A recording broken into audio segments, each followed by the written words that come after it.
Ladies and gentlemen, our next speaker, Alan Dershowitz, is a renowned legal scholar and professor emeritus at Harvard Law School, a longtime advocate for human rights and civil liberties.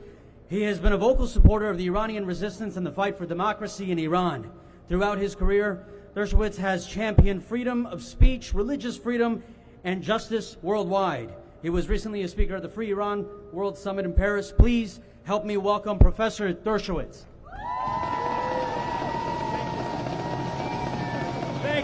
Thank you so much. Welcome. It is my great honor to speak on behalf of the Iranian people, the people who want freedom, the people who want regime change, the people who want an Iran that represents the values of the people of Iran, not the mullahs and those who came to power unlawfully and by violence. The current regime, let there be no mistake about it, is the most dangerous regime in the world since the Nazis assumed power in the 1930s in Germany. And remember the comparisons. In the 1930s in Germany, every reasonable person should have seen when Hitler came to power that he wanted to conquer all of Europe. And they allowed him to do it because they appeased him much the way the United Nations and even the United States has appeased this Iranian regime. You know, it was no secret what the Germans wanted to do in the 1930s. Their own Minister of Information, Joseph Goebbels, said that the new Reich Chancellor is the man who wrote Mein Kampf, who says this and that. And he said if he were the head of France or the head of England in the mid-1930s, he would have said, this man cannot be tolerated in our vicinity. Either he disappears or we march. But they didn't do it.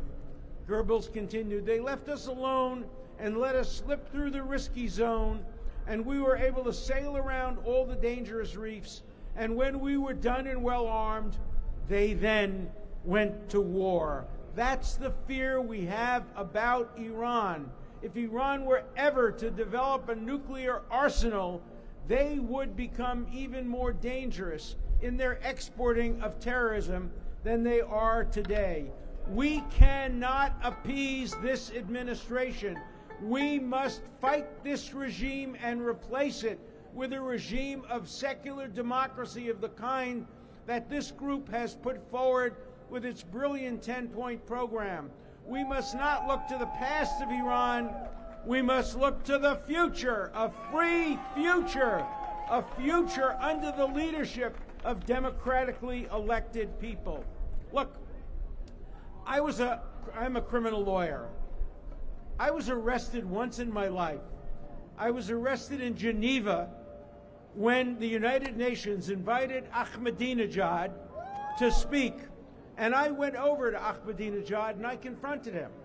And I said, I challenge you to debate me on whether the Holocaust existed, but the debate has to take place in Auschwitz, where the evidence is. And the Geneva police pulled me away and arrested me. It was one of the proudest moments of my life to confront that evil. There is one major difference, even between Nazi Germany and Iran. The people of Germany actually elected Hitler, and they actually supported Hitler during the 1930s. The people of Iran would never do that. They are good people. They are decent people. They are people who love democracy. They are people who looked forward.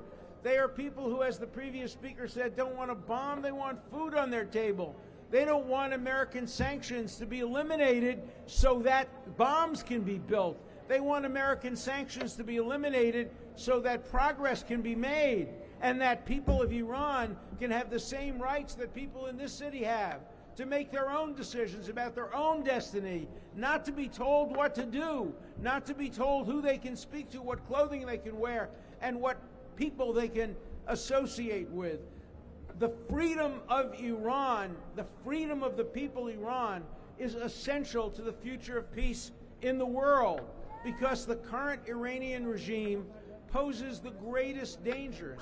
And if you think that Iran would be satisfied with taking over Lebanon, with taking over the Gaza Strip, with taking over Yemen, with now they have their eyes on the Sudan, that's just misleading. If Iran is allowed to continue its policies of taking over the Middle East, their terrorists will be coming to a theater near you in this country. And so this is a fight not only for the people of Iran, not only for the people of the Middle East, this is a fight for the future of the world. Every one of us should be in this fight. Every one of us should be pushing. You are the freedom fighters.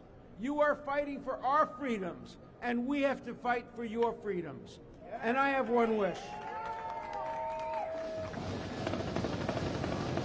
We must take this regime down. This regime must end. There is no compromise with the kind of evil that we're seeing today in Tehran. And I have one wish, a simple wish. I want to come back here next year. I want to speak next year. But next year I want to speak to the people of Iran who will have their own leaders at the United Nations. Speaking truly for the people of Iran. The United Nations should not be inviting tyrants who do not represent their people to speak on behalf of their people. It's misleading, it's wrong. And so my goal for you, my goal for us, my goal for the United Nations is a year from now, a free Iran. Let's celebrate that possibility and let's bring it about. Thank you.